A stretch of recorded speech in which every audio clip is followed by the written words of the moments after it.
Sophia. I'm Barry. I'm Amanda. And we will be discussing the hysterization of women and framing women as insane, hegemonic ideologies of women's functionality, and the linguistic and normalization of the female body.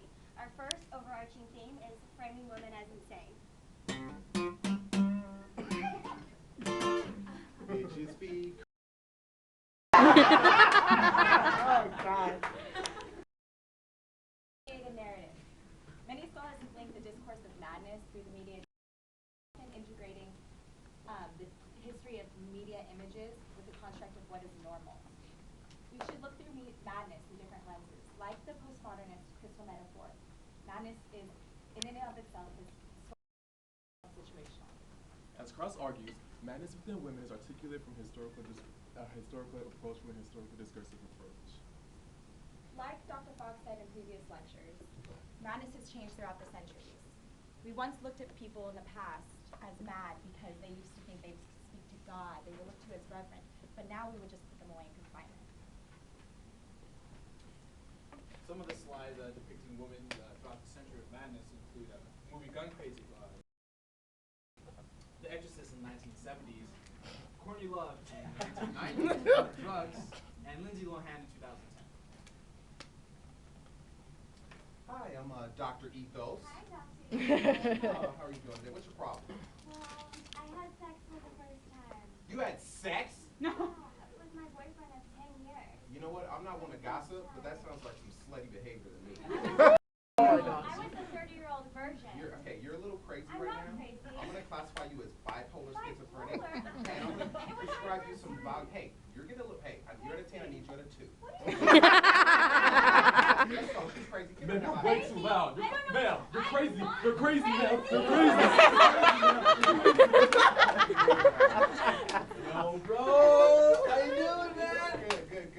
What's going on? Alright, yesterday you had sex with 10 women last night. 10?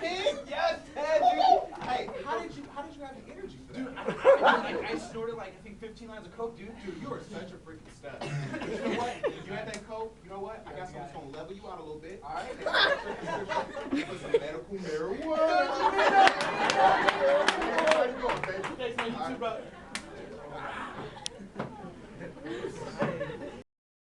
Fetishization of tragic femininity. This is a term that basically talks about how society has an odd obsession with women being seen as mad, or in this era's term, we call them as ratchet. Who coined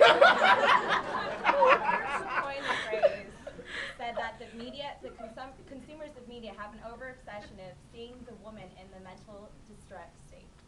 Kind of like how Paris Hilton, Evelyn Lozada, or even Lindsay Lohan. Their actions have all been seen as men, and we've seen that in the media. However, a male such as Charlie Sheen, he has been seen to overcome his madness, and he never has to ever relive that in the public again. All right, and now for psychological self-monitoring. It basically says that a woman needs to psychologically self-monitor themselves, or else their natural instinct of madness will come through their personality. In other words, women tend to think and contemplate before they act upon their mad desires. Like the panopticon metaphor, where it's discipline themselves in order to not get caught, women also need to self-monitor themselves, or else they will be seen as mad. Psychological self-monitoring is a process in itself that involves technique.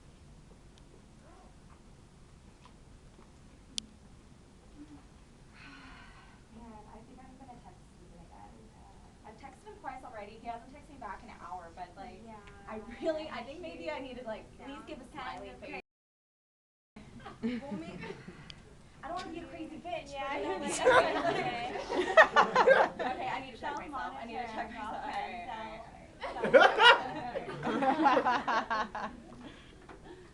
Our second overarching thing is linguistic ideologies of a woman's functionality.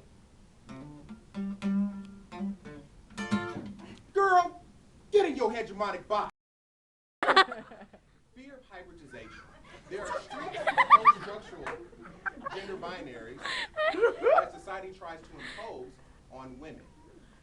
And as far as our society is concerned, any time that we try to jump out of that hegemonic box and cross those gender roles, or we combine both roles simultaneously, it's seen as abnormal and vulgar. So for myself, being a ballerina from such a young age, I had a very low body fat content because of my high activity level at the time. So this is looked at as very grotesque or bizarre because the impossibility of being able to menstruate because I wasn't able to fulfill my gender role. Now that's exactly what I thought when I showed you this picture. Everyone in this room had a knee-jerk reaction based on what they saw, okay? Our society has programmed us to think and look at this muscle mass as if it does not belong on a woman's body. It only belongs on a male. And that's why you guys' natural reaction was to gasp. The infantilization of women. It's a phenomenon in society, whereas society equates femininity with behaviors such as vulnerability, submission, uncertainty behaviors, and juvenile behaviors as well. Infantization goes beyond the desire for youthfulness. It creates this ideal womanhood that alters our perception and the perception of women. Based on this perception, we would like to... Facial neoteny also is an example of how youth is idolized. Short nose, wide eyes, full lips are all examples of ideal characteristics of female beauty, but they're all juvenile in nature.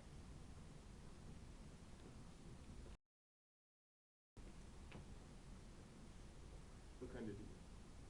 Fecundity is a term that describes the fruitfulness and fertility of women. And it's similar to a term that we've already talked about in class, which is the socialization of procreating behavior. Fecundity further examines how we as a society look at women that are fertile as desirable. Yet we look at barren women as undesirable and we look at them as outcasts. We look at their bodies for the sole purpose of procreation. Aristotle stated that the function of a thing is identified by its purpose. And he believed that a woman's body's sole reason was for procreation. He also believed that a male's body's reason was for intellectual operation. The baby bump persuades and promotes the fantasization and the beautification of what we call as the baby bump. Hey, is that Kim Kardashian? That's Kim. Kill. Hey, Kim. Kill. Kill. Kill. Let me see it. Let me see it. Kill. Oh yeah, oh yeah, Kill. oh yeah, Kill. baby. Give it to Kill. me. Hold on. Let me see the bump. Yeah. Let me see the bump. Oh yeah. Oh yeah, baby. Work it. Oh my God. I got this, that, and I also got this one. Dude, I got the bump and the booty. I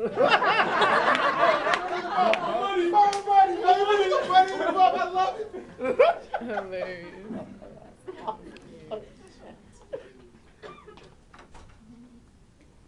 Our third and last overarching theme is the linguistic and normalization of women. Ain't nobody want a bone. Prediscursive body. The prediscursive body is impossible to identify or theorize because as soon as we start talking about it, we have then brought it into the realm of discourse. We understand discursive in the strict sense of linguistic, but Foucault is arguing by denying the prediscursive body, bodies are always linguistically constructed. And as William Turner summarized Foucault's thinking in the prediscursive body, he basically states that culture and the language within culture itself helps constructs and modifies how a human body is supposed to be and operate. So, as Dr. Fox pointed out, if you told someone that they were plump in China, they would see this as a compliment.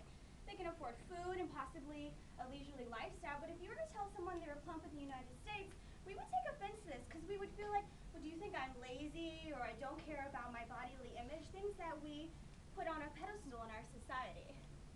The exploitation of body dysmorphia. Burke states that we are rotten with perfection and motivated by it. And we're motivated by it because it's unattainable. And we're rotten by it because we try to attain it, but we can't, and it's also rife with danger. So these align with Foucault's body politics, that the body is constrained. And modern culture normalizes the body, and judges of mortality are present everywhere. So now Joseph, or even Chris, can judge you as a woman and tell you if you are normal or not. There are many issues representing women in the media and many cultural discourses, problems such as anorexia and bulimia can occur when women are trying to attain this type of body image. And women who try to attain that type of body image are actually seen as normal and staying in their attempt to do so. And Pro-Mana is a community in which thin models like so, and many other models and other people, they try to motivate women to, do these things such as anorexia and bulimia to try to attain that type of body image. And they even post inspiration photos of women who are extremely, extremely, extremely thin, and they motivate women to try to attain this body image. And for example, this is Jazlyn Gonzalez. She won America's Next Top Model Cycle 8, and she only weighed 110 pounds, and she is currently 5 feet 8 inches. Welcome to hyper reality. Breast with the Beyonce hip. And can I get the Mary Kate waist? No problem. You come to the right place. Great. First, let's take this down, tuck that up, suck that in, get this up, suck that in, and then get this one out of my face, and voila. You got yourself the body you dream of. Nice. That's exactly what I wanted. Thank you. Hyper reality. It's what we do.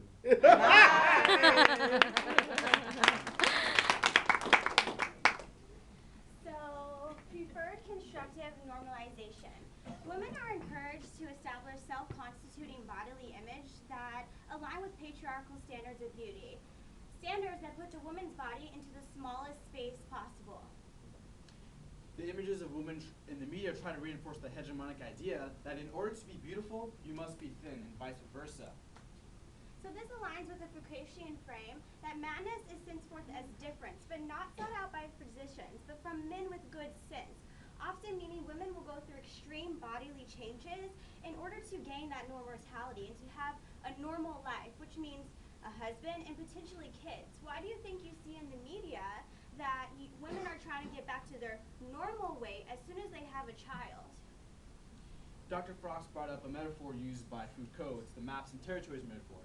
And basically, in our sense, the maps would be the model's body, and the territories would be the woman's body, who are not in the media and who try to attain the media's expectation of how a woman's body is supposed to be. So in this instance, the territory must fit in within the model so beauty can be attained by the woman who try to attain that body image. And if the territory cannot fit in within the map, then beauty is not attained.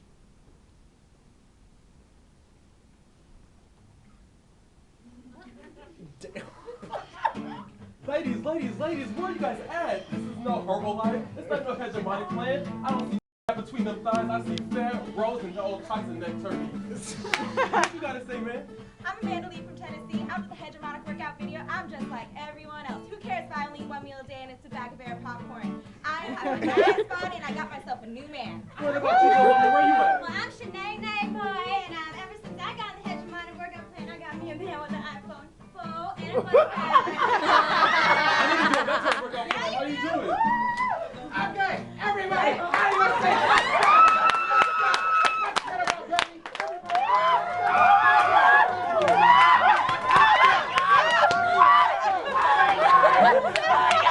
I can't help but die! We're gonna beat these ones up. Are y'all ready? Let's go! Alright, baby, let's go! And dance! And hold! Now shimmy, now shimmy, now shimmy, now shimmy. Now put it on the track there, back it on up. Let's go! Shake it out, shake it out, let's go!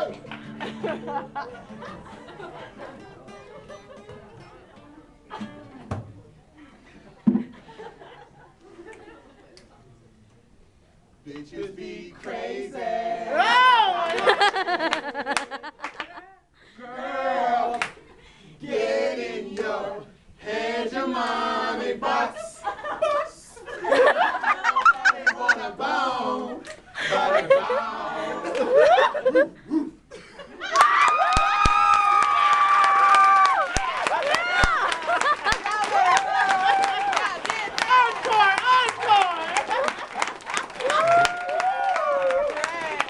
That was the power.